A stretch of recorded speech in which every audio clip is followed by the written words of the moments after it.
আশেপাশের কিছু কাকু কাকিমা থাকে, I just hate them. আপনাদের সবাইকে স্বাগত সিনে গসিপে। সেই কাকু কাকিমাদের ঘৃণা করি। কেন গুরুজনদের ওপর চটলেন গায়িকা ইমন চক্রবর্তী? ভিডিও শেয়ার করে প্রকাশ করলেন নিজের মনের ক্ষোভ।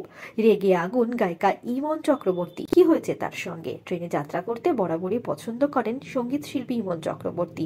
তাকে বরাবরই বলতে শোনা গিয়েছে তিনি ট্রেনে লং জার্নি যেতে ভীষণ পছন্দ করেন, কিন্তু সেই যাত্রার স্বাদ মাটি করে দিয়েছেন কিছু কাকু কাকিমারা, আর তাদের প্রতি রাগ প্রকাশ করতে দেখা গেল গায়িকা ইমনকে। শেয়ার করলেন একটি ভিডিও। বন্ধুরা, আপনারা দেখে নিন সেই ভিডিওটি। ট্রেনে চড়তে আমি ভীষণ ভালোবাসি, কিন্তু আশেপাশের কিছু কাকু কাকিমা থাকে, আমি দেখেছি তারা কখনো খবর শুনছে, কখনো গান শুনছে, কখনো সিরিয়াল দেখছে, কিন্তু নিজেরা দেখছে না বা শুনছে না, সবাইকে শোনাচ্ছে। I just hate them. যখন মনোরম পরিবেশের মজা নিচ্ছেন গায়িকা ইমন চক্রবর্তী, ট্রেনে বসে ট্রেনের বাইরের দৃশ্য উপভোগ করছেন, সেই মতো অবস্থায় পাশে বসে থাকা কিছু কাকিমা জোরে জোরে ফোনে কিছু নিউজ শুনছেন বা সিরিয়াল দেখছেন। তাতে বিরক্তি প্রকাশ করলেন গায়িকা ইমন চক্রবর্তী।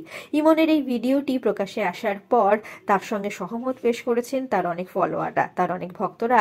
আবার কাকু কাকিমাদের হেডফোন ব্যবহার করারও উপদেশ দিয়েছেন, আবার অনেকে নিজেদের পরামর্শ দিয়েছেন ইমন চক্রবর্তীকে। গায়িকা ইমন চক্রবর্তীর সাম্প্রতিক একটি গান দারুণ ট্রেন্ডিং হয়েছে। সেন্টিমেন্টাল ছবির কি একখান গান বানাইছি, এই গানটি দারুণ পছন্দ করছেন তার ভক্তরা। এছাড়াও কিছুদিন আগেই গায়িকার ঝুলিতে এসেছে আরেকটি পুরস্কার। গায়িকা পেয়ে গিয়েছেন অর্ধাঙ্গিনী ছবির আলাদা আলাদা গানটির জন্য ওয়েস্ট বেঙ্গল ফিল্ম জার্নালিস্ট অ্যাসোসিয়েশনের তরফ থেকে সেরা গায়িকার খেতাব।